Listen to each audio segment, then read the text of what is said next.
بسم الله الرحمن الرحيم. الرحمن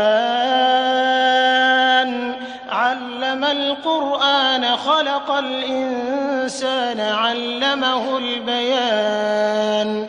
الشمس والقمر بحسبان والنجم والشجر يسجدان والسماء رفعها ووضع الميزان ألا تطغوا في الميزان وأقيموا الوزن بالقسط ولا تخسروا الميزان والأرض وضعها للأنام فيها فاكهة والنخل ذات الأكمام والحب ذو العصف والريحان فبأي آلاء ربكما تكذبان.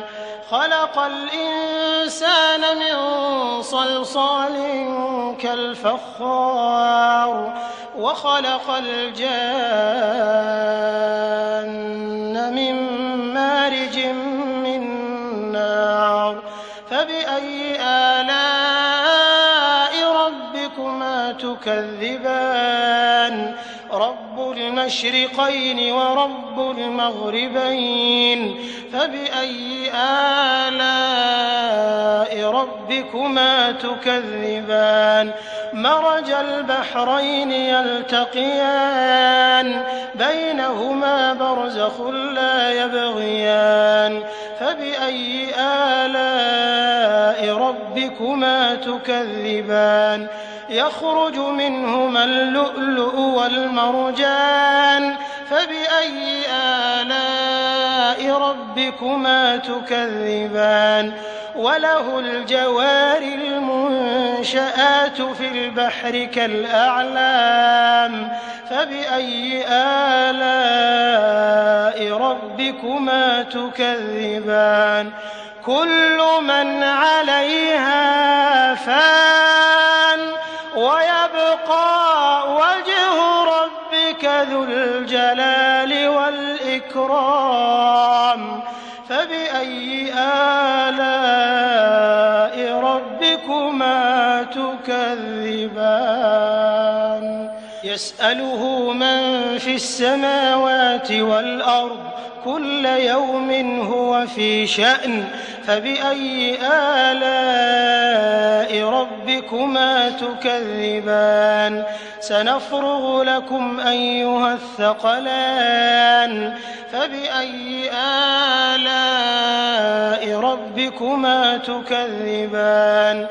يا معشر الجن والإنس إن استطعتم أن تنفذوا من أقطار السماوات والأرض فانفذوا لا تنفذون إلا بسلطان فبأي آلاء ربكما تكذبان. يرسل عليكما شواظ من نار ونحاس فلا تنتصران فبأي آلاء ربكما تكذبان. فإذا انشقت السماء فكانت وردة كالدهان فبأي آلاء ربكما تكذبان. فيومئذ لا يسأل عن ذنبه إنس ولا جان فبأي آلاء ربكما تكذبان. يعرف المجرمون بسيماهم فيؤخذ بالنواصي والأقدام فبأي آلاء ربكما تكذبان. هذه جهنم التي يكذب بها المجرمون يطوفون بينها وبين حميم آن فبأي آلاء ربكما تكذبان.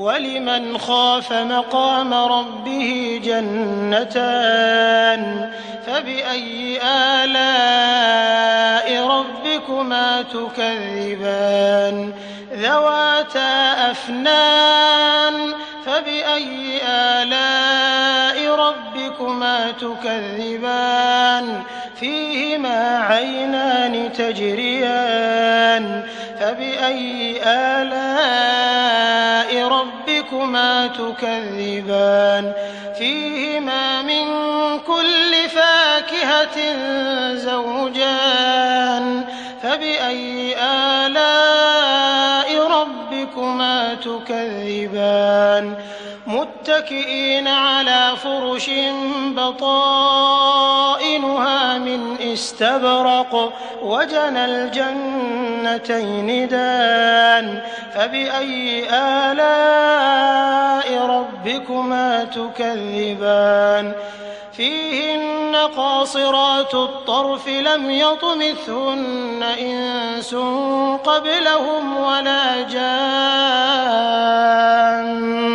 فبأي آلاء ربكما تكذبان كأنهن الياقوت والمرجان فبأي آلاء ربكما تكذبان هل جزاء الإحسان إلا الإحسان فبأي آلاء ربكما تكذبان ومن دونهما جنتان فبأي آلاء ربكما تكذبان مدهامتان فبأي آلاء ربكما تكذبان فيهما عينان نضاختان فبأي آلاء ربكما تكذبان فيهما فاكهة ونخل ورمان فبأي آلاء ربكما تكذبان فيهن خيرات حسان فبأي آلاء ربكما تكذبان حور مقصورات في الخيام فبأي آلاء ربكما تكذبان لم يطمثهن إنس قبلهم ولا جان فبأي آلاء ربكما تكذبان متكئين على رفرف خضر وعبقري حسان فبأي آلاء ربكما تكذبان تبارك اسم ربك ذي الجلال والإكرام